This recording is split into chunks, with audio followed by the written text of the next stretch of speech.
everyone. We have everyone here. Can you hear us, Francois? All right.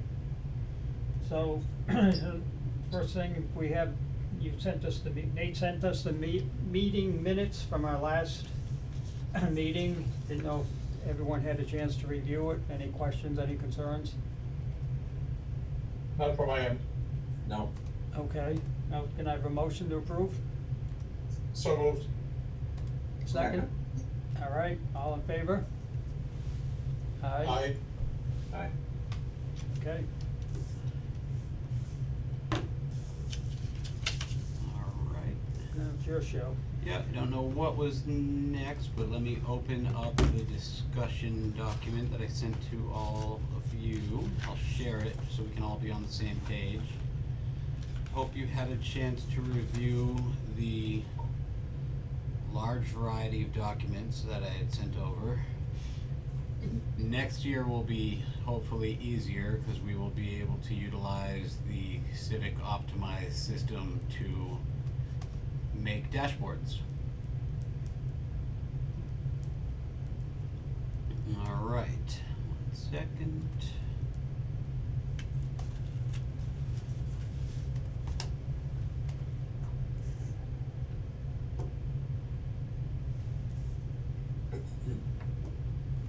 So Nate, I saw a couple of attachments that you sent in an email today. That's what I have open right now, Francois. Okay, those are the ones we're talking, right? Yep. Thank you. All right, we will go through. If you have any questions, just speak up. We're having an open conversation here. Did you get my questions? I did. Okay. Yep, I did, and we can bring those up when we get to the specific ones. I think I Yeah. remember them all, but I didn't want to respond in an email to everybody. No, So I no, figured we it was would just, Oh. if you didn't wanna All get right. blindsided. The $100,000 annually for the additional road care is what it is. You guys see this every year. You've all been on for at least 2 years. This allocates $100,000 each physical year for road maintenance, focusing on high traffic areas. This helps us get to where we need to be, unfortunately. The next one is new this year. We are in a new relationship with Capital Strategic Solutions, working on a grants plan for the community in both the 48 Gardner Road project and with the town in general. I have been very adamant to them that we need to see some early successes in order to move forward with this relationship. This is a low-level investment in trying to secure larger grants. Like, the ROI on things like this is pretty substantial. Gardner, for example, invested, I believe, $60,000 over the last 5 years or less, and has now received something to the tune of $7.5 million in return. So you have to know what you're searching for, and you have to know who to work with, but there's a lot of potential upside to this type of investment. Any questions? Yeah, quick question. Yes, sir. Capital Strategic Solutions, and Bill, I don't know if you remember, some years ago, did we not engage in a similar, I seem to remember that we engaged on a similar path with I don't know if it's the same entity or another entity? This entity is fairly new, like within Yeah, the it last wasn't that- Say again. What were you saying, Bill? I don't believe it was CSS, But it was somebody else, right? right? Yeah, Yeah. I don't think we ever got anything out of them, Bill, right? no, I not think it's that I'm good. aware of. Yeah, I don't remember either. So I think, to your point, Nate, it's gonna be very important if we are going to engage a group like this here, that we do see a results at the very end. Yeah. And the positive part of this company is that it is a contracted relationship where we only pay them when we need them. It's $180 an hour, but when you need that type of service, if you can get it done in 2 hours, It's much cheaper than having a member of my staff work on it for a week. Right, that's true. Up next is a culvert and bridge assessment management plan. This is something that we're hoping will be covered by MVP, but we wanted to make sure that we were taking progressive steps towards the investment and maintenance of culverts within the community. Question about this? Yes, sir. Who does this assessment? And who's charging for this assessment? The assessment was done by TEC. And we would likely work with them on all of it except for the $55,000 one, which would have to go out to bid. So they've already done the assessment? They've not already done the assessment, they've quoted us on the assessment. Oh, Okay. so, And if we were able to get this funded by a grant, I would likely seek the $105,000 instead of piecemealing it like that. so this is not something that Travis or the DPW would have been doing on a regular basis? No, they do just maintenance. This is design work and It's engineering and assessment. engineering work. Okay, And May I quickly, so what's the breakdown here in terms of, from a $55,000 perspective, what is it that we're looking at in column E versus column D and F and G? size and scope. 1 second, let me open it up. Yeah, I recall reading it. The first one is, an online review to identify where all the culverts are and what type of culverts they are, what they serve, so that they go under a road and they have a structural aspect to them or whatever. So it's a simple online search where they're trying to identify about 150 culverts. Fiscal year 27 is a field assessment where they actually go out in the field, take pictures, look, measure, assess the condition of the culverts, and do a report. And then I believe 28 is a closing out the report from the information from fiscal year 26 and fiscal year 27. So that gives you the report of the condition both online and in the field. And then fiscal 29, as I recall, is remediation repair kind of thing. Did I do that right? Yes, sir. Kind of what I do for a living, so I Yeah. can't pay attention. I'm impressed, Bill. Good job. Any further? And, well, what I see what this is setting us up, this and the grant planning and even some of the others, setting us up for grants to actually get the work to say we've done the front end work to assess. And we, even if we start the process and we get a grant to finish the assessment, we're then trying to position, or Nate is trying to position us to get a grant to do the repair, remediation, and take it to the next step. That is the goal. Who would the grant be applied to for? It would likely be with the MVP, the Municipal Vulnerability Preparedness Program. Okay. It's a stormwater management program. Perfect, thank you. Up next is, much like we've done with the Town Center project and with High Street, as you'll see, you qualify for a majority of grant funding when you have your conceptual design phase. One of the next streets on Travis's priority list is Brigham Street. Yeah. Badly needs repairs. Up next is the Main Street lighting project. I love how all these are under 30. yeah. Isn't that a coincidence?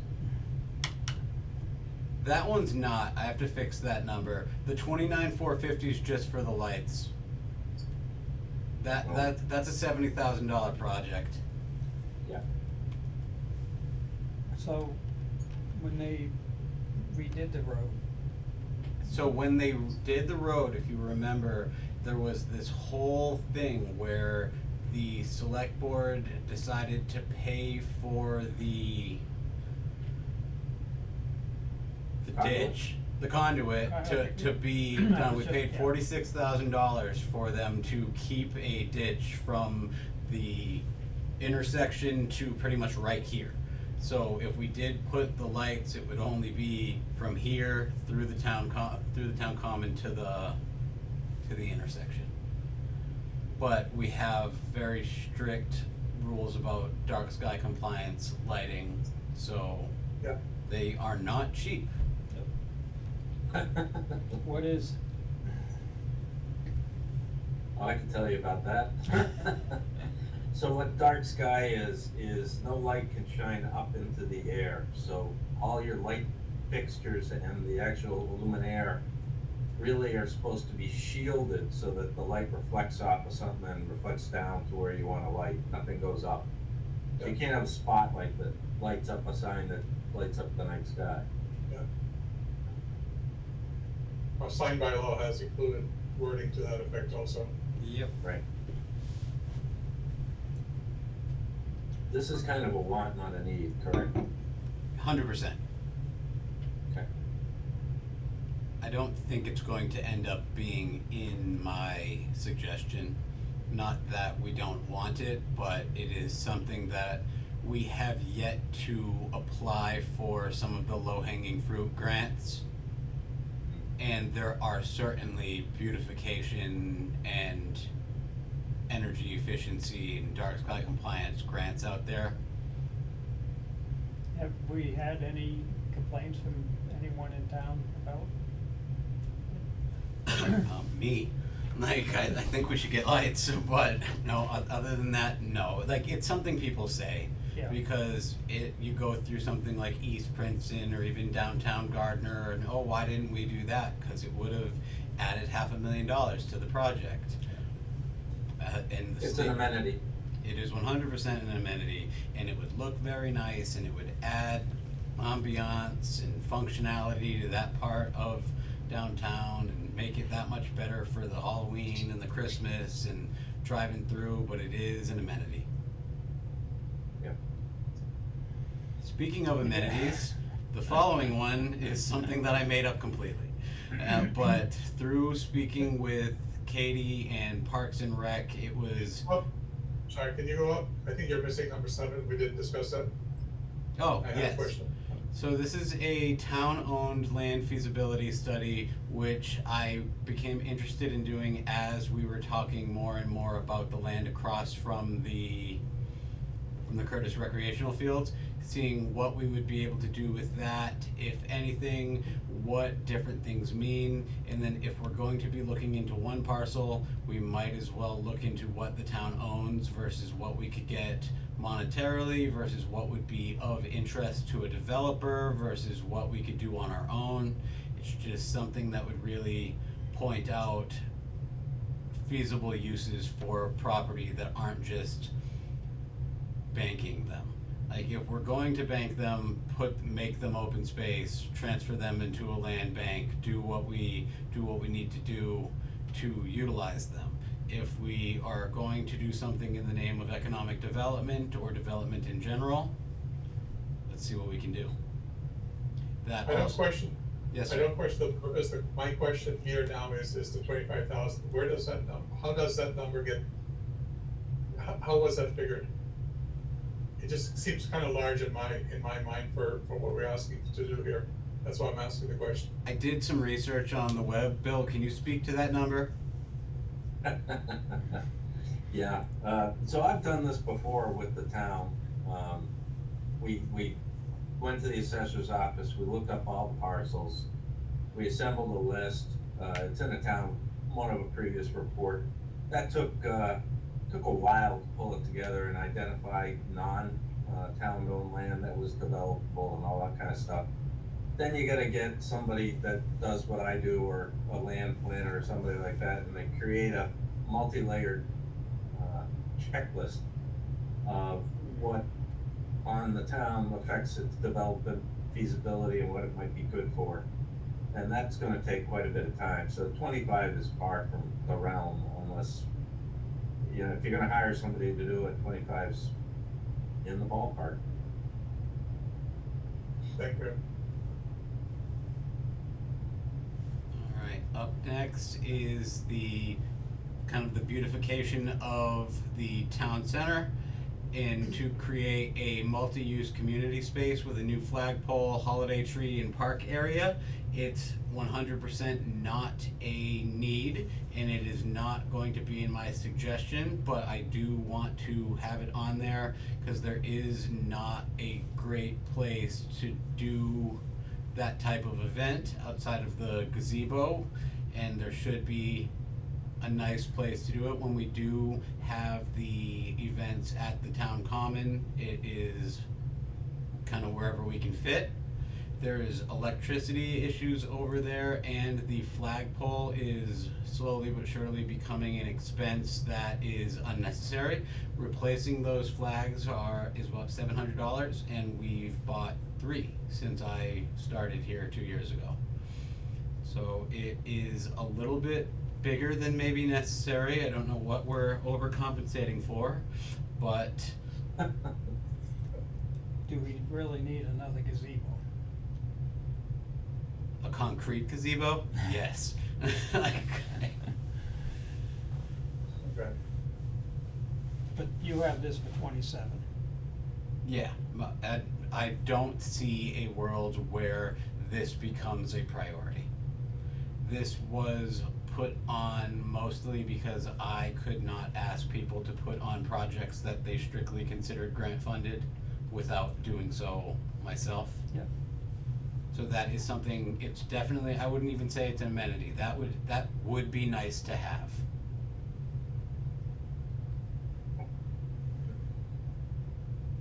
Any questions?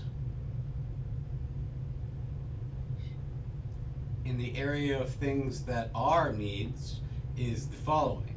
A proposal from the clerk's office, myself, and members of the planning board for e-codification services. What this will do is we'll take the zoning bylaws, general bylaws, and town charter, review them for legal compliance, and e-codify them. Right now, we are hand editing the bylaws so they could be changed by a variety of people. We're not ensuring that it is the final version that is posted. They are not completely searchable or kind of in line with the law. The members of the planning board, and I'm sure Bill, are very aware that there are certain parts of the zoning bylaws that don't jive with certain state and federal laws. We should know those type of issues. This will also open us up to be able to apply for technical assistance grants and potentially even larger grants to do the work, to actually go through and complete different projects. Yeah, I just think this is a cart before the horse though, because our bylaws need a serious rewrite, and we're gonna be redoing this effort again. If we rewrite the bylaws, they're gonna have to reinsert and reestablish them. If hopefully they're rewritten significantly.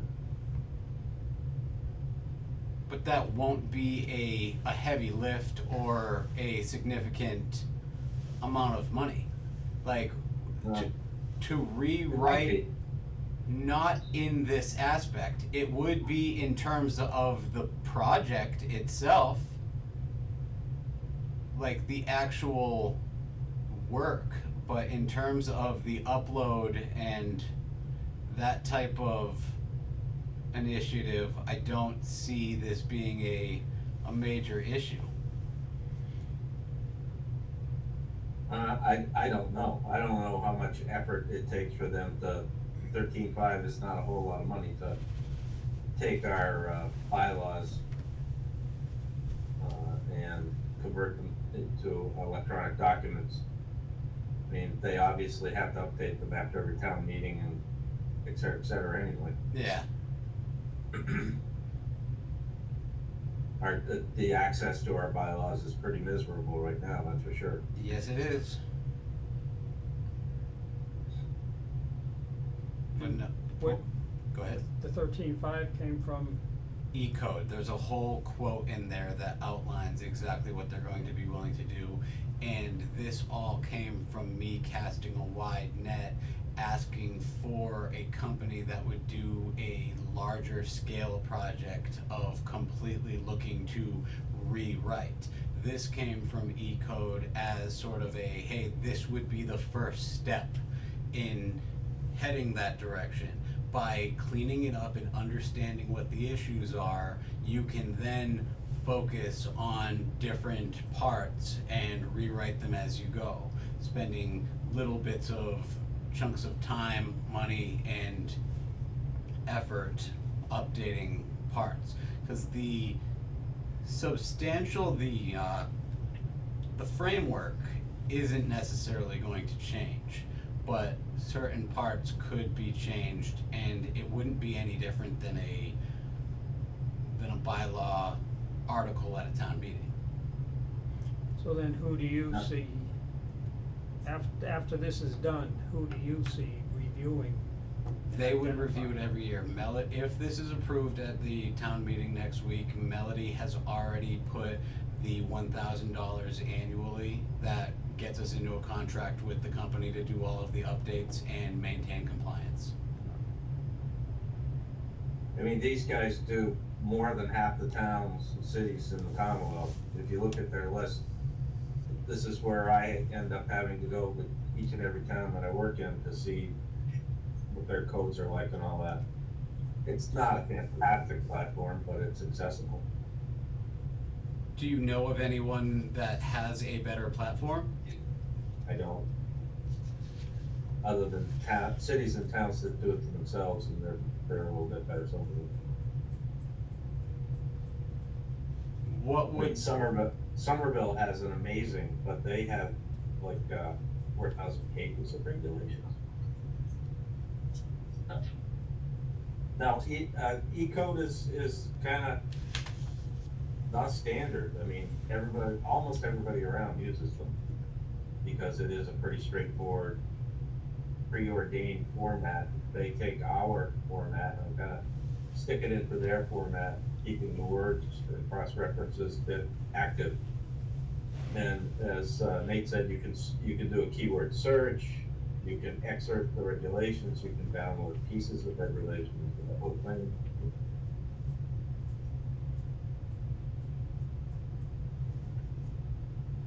all right, Okay. any further questions there? If that does pass next week, it'll be removed, same as the Chief's Cruiser and the lion's share of the web optimization project. I would likely just shorten the value of that project and not remove it completely. But it would push it off at least a year. DPW Storm Brine Applicator, this would be, I wanna say, it's a second one. So we have one already, and it has proven very beneficial to pre-treat. The ROI on this program has already paid for itself.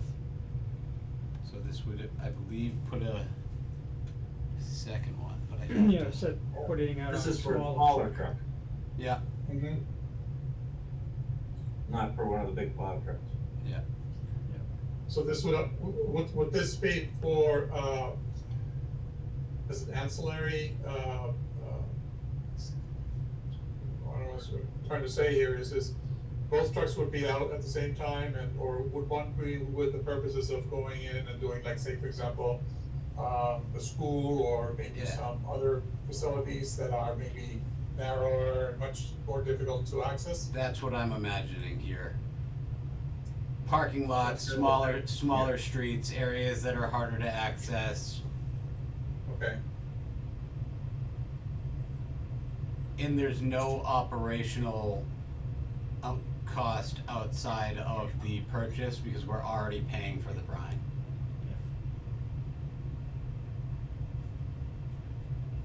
Any further questions?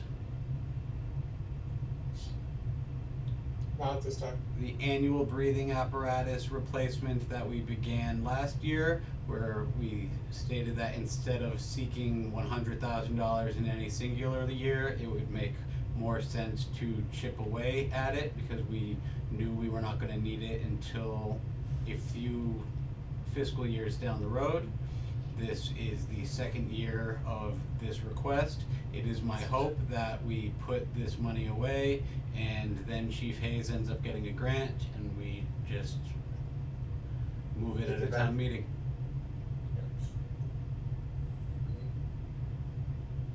A auto extraction tool for FY '28 is to replace an outdated hydraulic extraction tool with modern battery powered version. Useful. I'm hoping we can apply for a grant again. If not, that is not outside of the scope of the capital feasibility.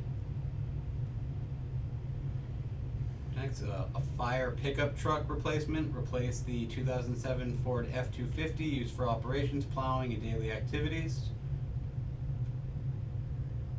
So that's, that's the second pickup truck. Yeah.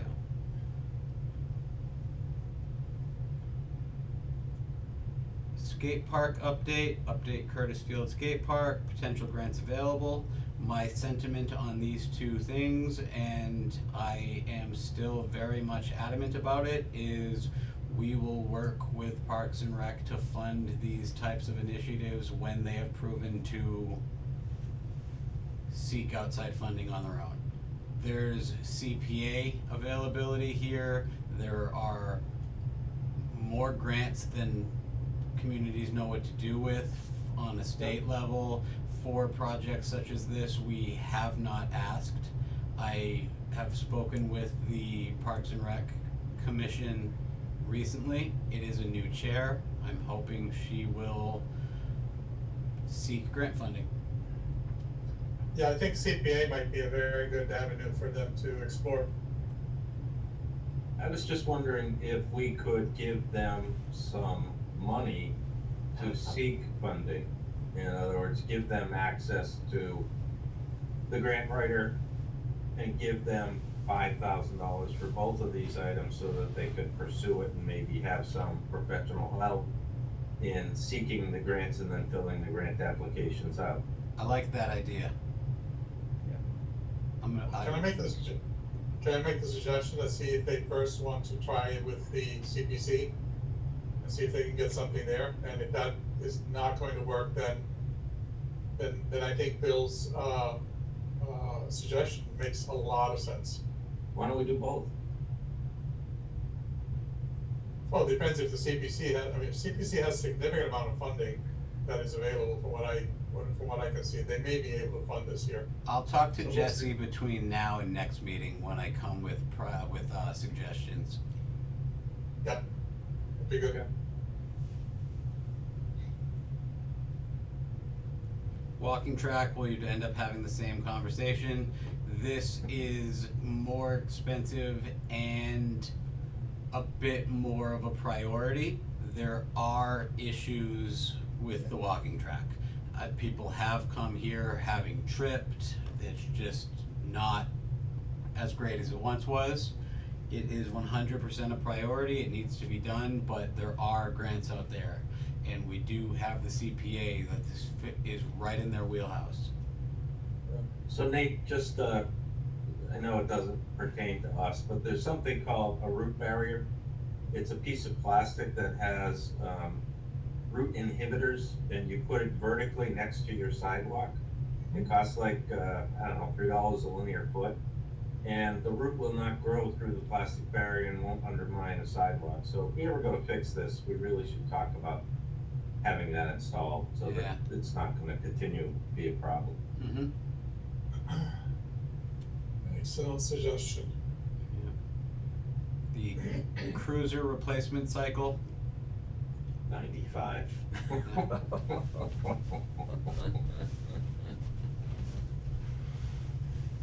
So that the town of Westminster all of a sudden went to Dodge Durangos. Right, yep, I saw that. They're dumping their Chevys. Maybe we can buy them. Yeah, really. We may not want them. Yeah, have you seen Westminster? Any questions on that? It's not this year. I will speak with the chief about aiming a little lower when it does come to. Hello? No, that was me, I'm sorry, Ah. I had to mute the phone, apologies. No problem. This is another thing that is on the town meeting agenda for next week, is a police cruiser replacement for the chiefs in the name of winter accessibility. The chief is one of the only officers that is working nonstop. He is essentially a working foreman. He does need a accessible and reliable way to get here. This car last year did have a bit of a water problem in the trunk that coated some of his professional personal items like jackets and that kind of stuff with water that then turned into mold, and we needed to reimburse the chief for some things. So I had a few questions on this, because I saw that the base value of the Blazer he's getting is 45. Yeah. But then there's $20,000 worth of things, and it looks like he's outfitting it like another cruiser, including putting a push bumper on a Blazer, which I'm not sure if that's. let me see if I can get him. I have that exact same, it looks like we're getting multiple sets of light bars and Yeah, radar. $27,000 worth of extras. Right. Yeah, and some of it specifically says for the Tahoe. Yeah, exactly. So, didn't understand why he needed 65 for a less than $50,000 car. $1,300 to take the stuff out of the old car. Yeah, I saw that. yep.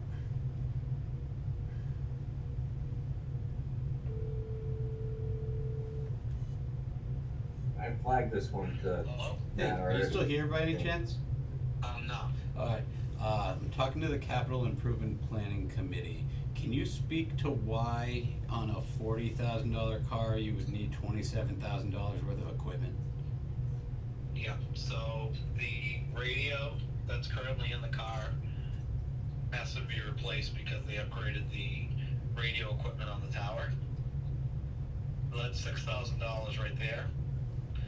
And then outfitting with lights and everything that goes into it. It's more of a contingency because of how expensive the new cruiser that we just purchased is. So there's probably a little bit of wiggle room there, but I didn't want to ask for not enough and then not have enough. Notice now, are you outfitting it the same as your current vehicle, or outfitting it like the cruisers? No, it'll be outfitted much like my current vehicle. Okay, because I know there was some reference to some of the items as being for a Tahoe. Was that in one of the quotes? And the quote Yeah. from the vendor in Haverhill, I think they were. Yeah, so that's the vendor that's gonna outfit it. However, if it says Tahoe anywhere on it, then that's not the right quote. Okay, and also mentioned putting a push bumper on it. Yeah, there wouldn't be a push bumper on it. There wouldn't be or would be. There would not be. Yeah, I wouldn't think a Blazer would. You'd want that on. Nope. Yeah, when I added it to the form stack in there, the Google Drive or whatever, it must not have attached the right attachment to that form. Can you get us the right one? Yep, I could email it to Nate. I couldn't get it to you today. No, that's No, fine. that's Yeah. fine. Yep. Yeah, I could email it to Nate. Okay. Yeah. Alright, and then the other question I kinda had, how realistic is 95 on the cruiser cycles now? That is how much the going rate by next year is gonna be? Yes, because there's gonna be a price increase of 15%. 15. Once once there's a new, that's why I asked for a 2024 Blazer on my side of it, because the 2025 is 15% more than what, just for the vehicle, not the equipment. Is this a pursuit rated vehicle, the Blazer? The Blazer won't be, no. Okay. Any other questions? Alright, thank you, chief. Thank you. Sorry for bothering you. No, no problem at all. Have a good night. Bye-bye. Alright, up next is the annual technology infrastructure support. The reason this is not in our operating budget is because we would never be able to keep it within the confines of the operating budget. This is the only hardware and actual technology support the town has. If this was to be cut, we would not be updating our computers, servers, and the such, and would very quickly fall behind. There are certain things in this capital improvement plan that I unfortunately don't think are capital. The cruisers, this, but where do I go other than here? Besides seeking a operational budget increase, which has a 2.5% cap on it, without going and then you're taxing. Like, is it going to get to a point where the capital improvement plan is full of annual projects and we have a hard time finding one-time capital funding? Yes. But there's only so many places to go and fill up, so. Good. The tech efficiencies project, if passed next week, I will push off a year. I'm also hoping to get a grant to completely wipe this funding out.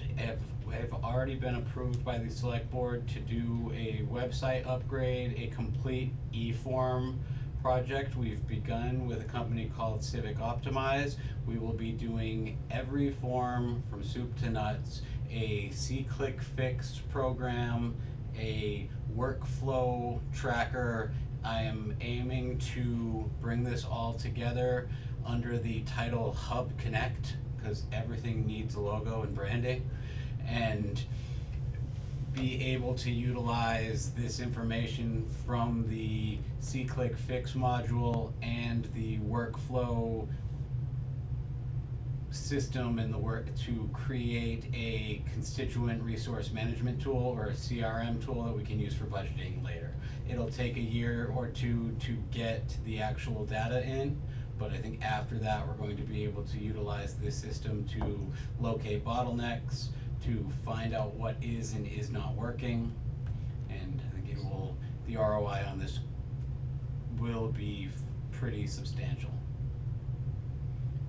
After the first phase of implementing the new website and turning all of our forms into e-forms, it is my hope to work with the state Community Compact Technologies grant to do more substantial upgrades, get iPad kiosks, and get us to a point where we are completely working through one automated system. This is not meant to take away from the customer experience. This is meant to enhance it. That's what we will be doing with the iPads. My plan is to have erasable forms so that a older resident can still fill out their form and give it to a employee to fill in on the iPad. This is not an effort to dehumanize or take the person out. It is to create efficiencies that save money and allow us to do more with less. Are there other towns that are using the kiosk type? Well, I'm just wondering. I've been called a visionary, by by these people, but there are 100% other communities that are doing this to varying levels. My sales pitch to these people that did work to get us sort of a massive discount was that I believe that by utilizing this software in a rural community, it will be a lot more impactful, mostly because we would never be able to buy the plug and play versions of all of these tools, but by using Civic Optimize and training me and members of staff to such a level, we will be able to make it ourselves. We will all, it is my hope that after a significant amount of front end work, it will be plug and play and we'll be ready to go, and the town will be able to utilize that for the next decade. Instead of spending $90,000 a year on pre-established modules, and it just so happens that I like that stuff anyway. So we've updated to Power Automate to connect a number of things. This will be something that I am hoping to evolve over time. This will eventually evolve into live budget dashboards and the such, but you gotta start a little slower than that. Okay. Any questions? And this is a direct result of our recent technology and efficiency study that we got grant funded through the state to do with the Collins Center. The report isn't even out yet, and we're solving the problems. So this will make legislative management easier. This will make board and committee volunteering and management easier. We'll do our dog licenses, we'll do driveway permits. It'll all be done through email. It'll track who's slowing down, where things are getting stuck, where we need to create efficiencies. It's overall a positive program, at least from the look of it at this point. Any questions? Any questions or concerns on the 1 year tab? Well, we still have another 1 year tab to look at, don't we? That's the strategic capital investments tab. That's the expensive. That's the expensive tab. The I can't figure this out right now tab. Why not? Yeah. Just print some money. Under the strategic capital investments tab is the ever lingering Fire Engine 2 replacement that, with all honesty, was on the plan for this past year, but we did not get to, and we did not see a feasible path to a 2.5 override for that within the FY25 budget. This is less than in the past because it is not a downgraded engine, but it is a different engine.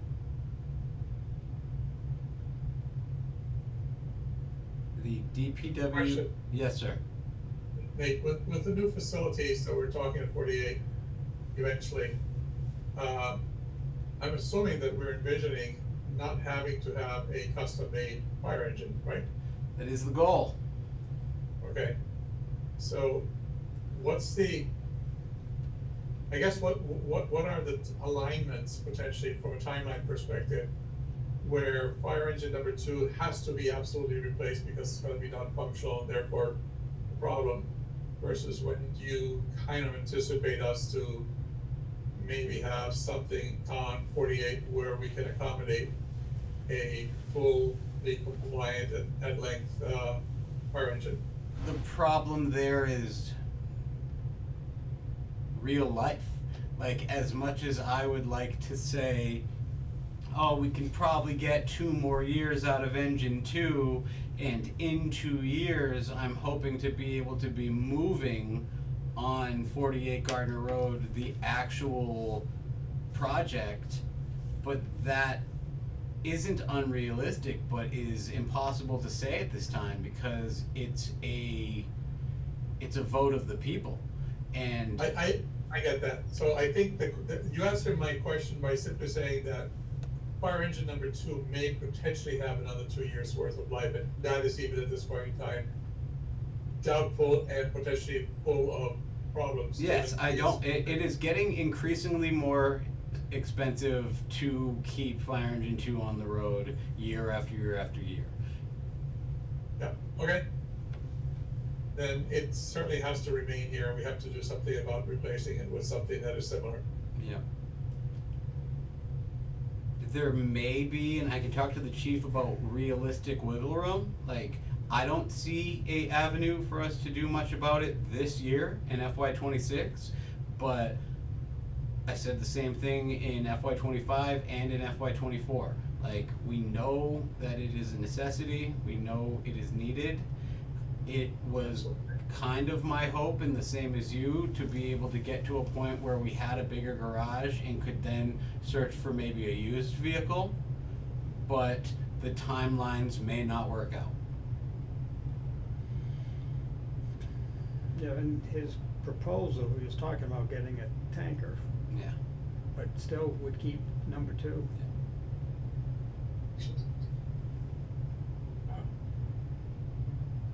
The DPW brush mower replacement is the replacement of a 27-year-old brush mower to manage overgrown areas and enhance safety. It's $210,000. It is on this year's plan. I am currently looking into lease models. I will have information on that in the coming meetings.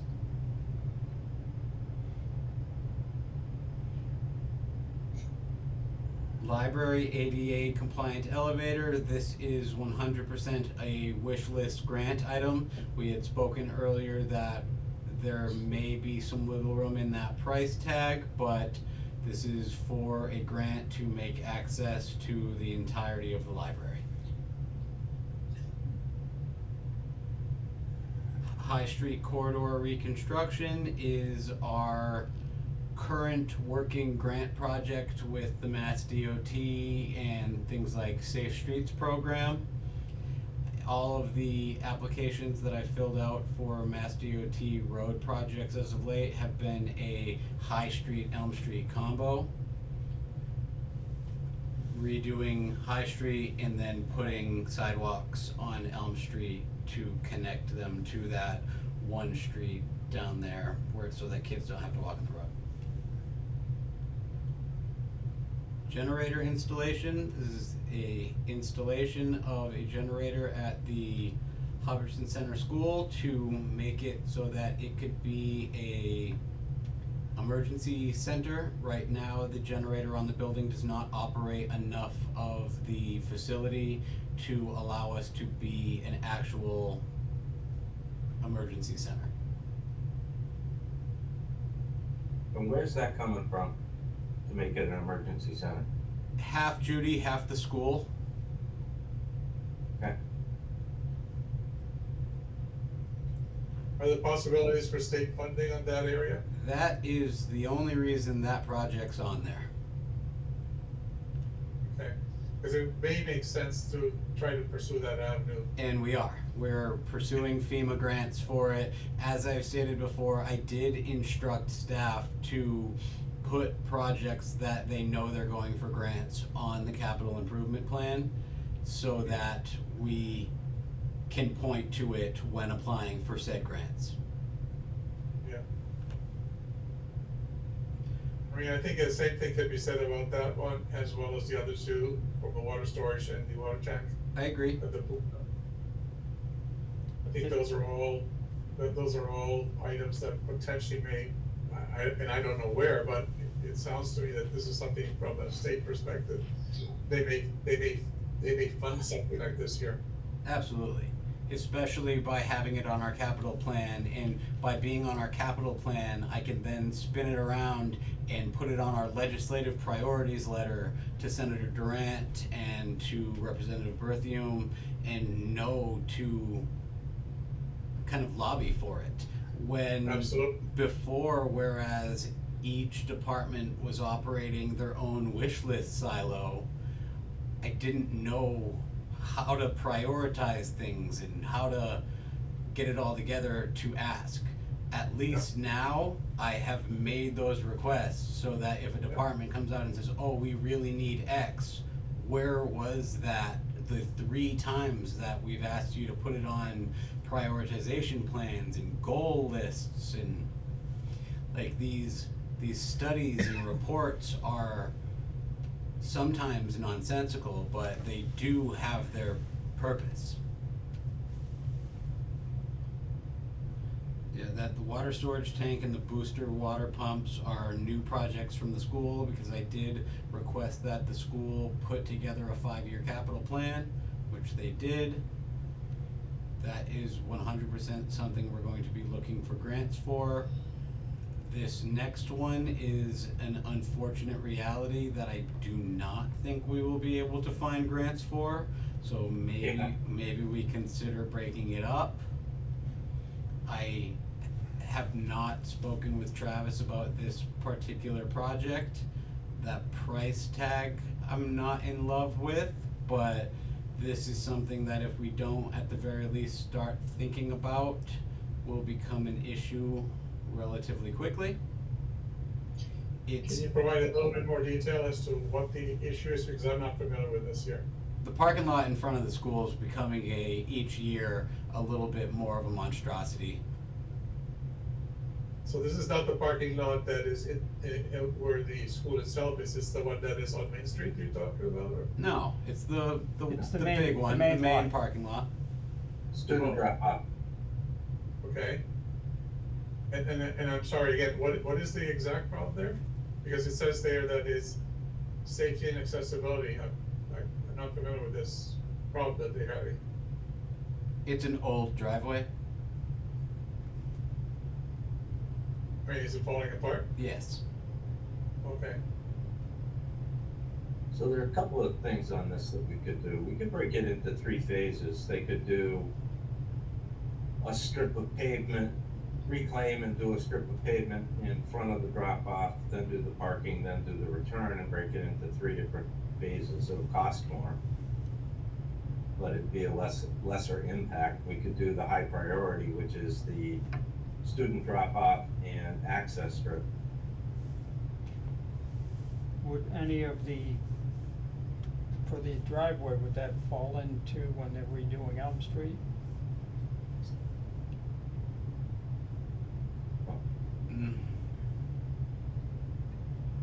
When they're redoing Elm Street isn't a real thing.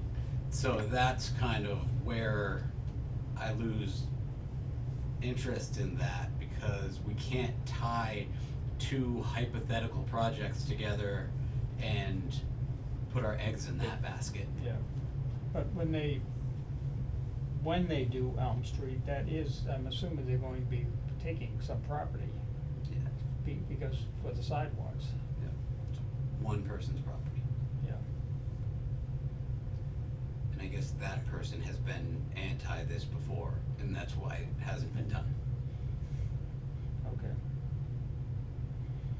So I guess that may be a question for Travis, is Yep. being able to break it up, Yeah. as Bill suggested. Yeah, I will get that information for our next meeting to see if that would be feasible. I'll talk to Kevin Clark at the school to see what the prioritization plan for that would be. Yeah, I mean, it would cost more to break it into 3 pieces, no question.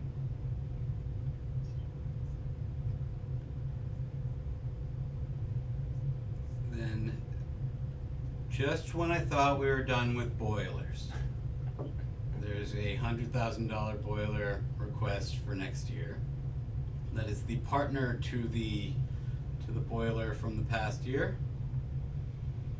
And the library basement remodel is a sort of sister project to 48 Gardner Road.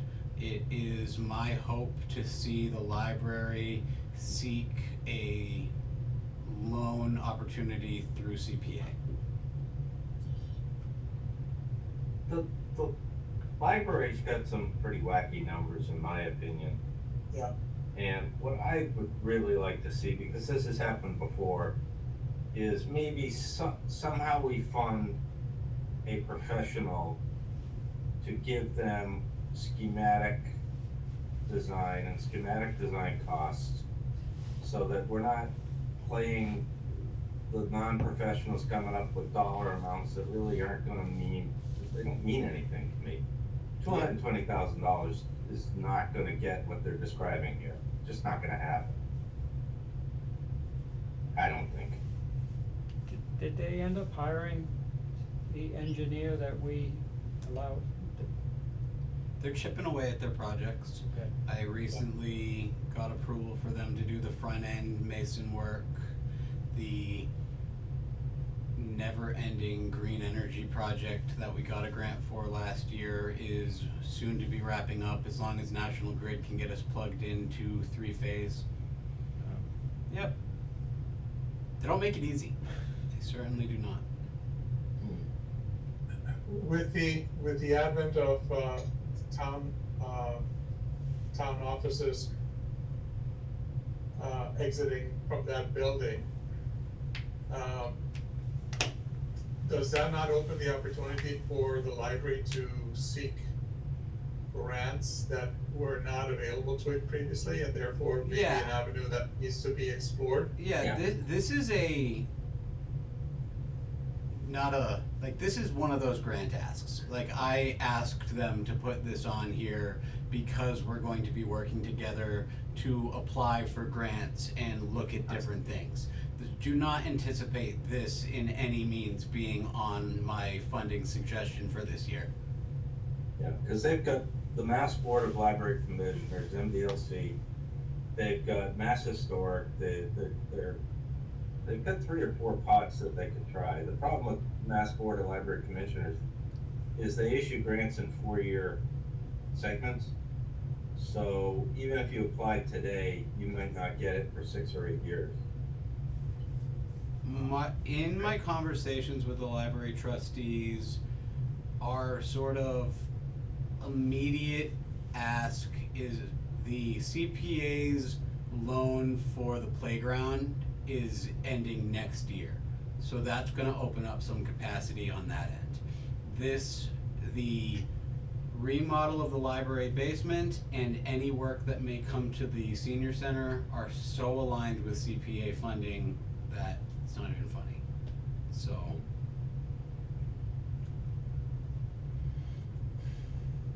Okay. yep. Any questions on anything, any priorities? If not, I'm thinking we meet 2 weeks from now and, Well, the priorities would just be the follow-up that we asked them to Yep. do, so. and I'll bring a, set of suggestions to the next meeting. I'll try to give those to you a week ahead of time, so that when I come, I'm coming with a set of suggestions that could potentially be a final capital plan. Right, but then, we'll have the special town meeting and everything, so. Yep, that's- so we'll know next week if some things fall off. The number I'm working with right now is $300,000.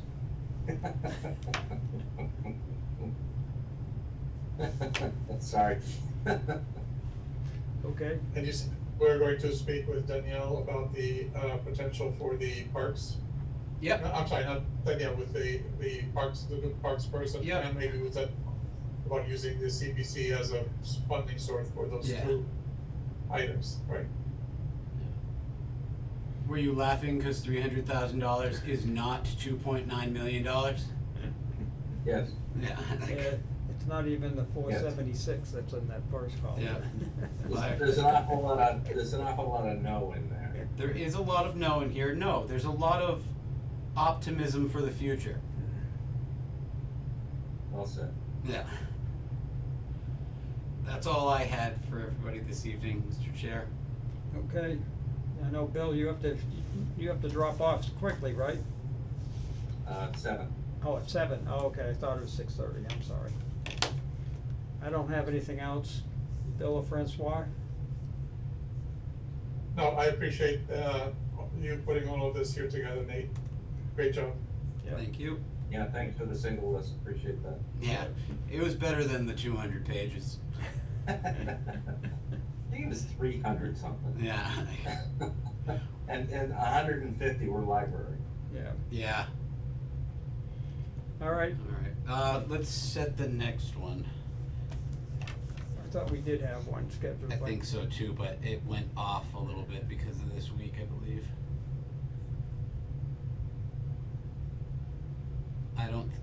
I don't think I can pull together a whole capital plan, at least to the level that I have in the last 2 years, Yeah, by next Monday. and I don't know. It's next Well, Monday, next Monday they're Next month doing, is that That's the when? voluntary appreciation day, right? Yep. Right, So- yep, I was gonna say, So do you wanna do it the 25th? Sure.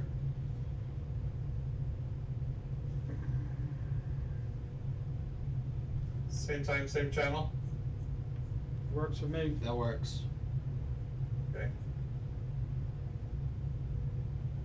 I will do my best to send out a rough draft by around the 19th, 20th, but I'm gonna have special town meeting, so that might make it tough.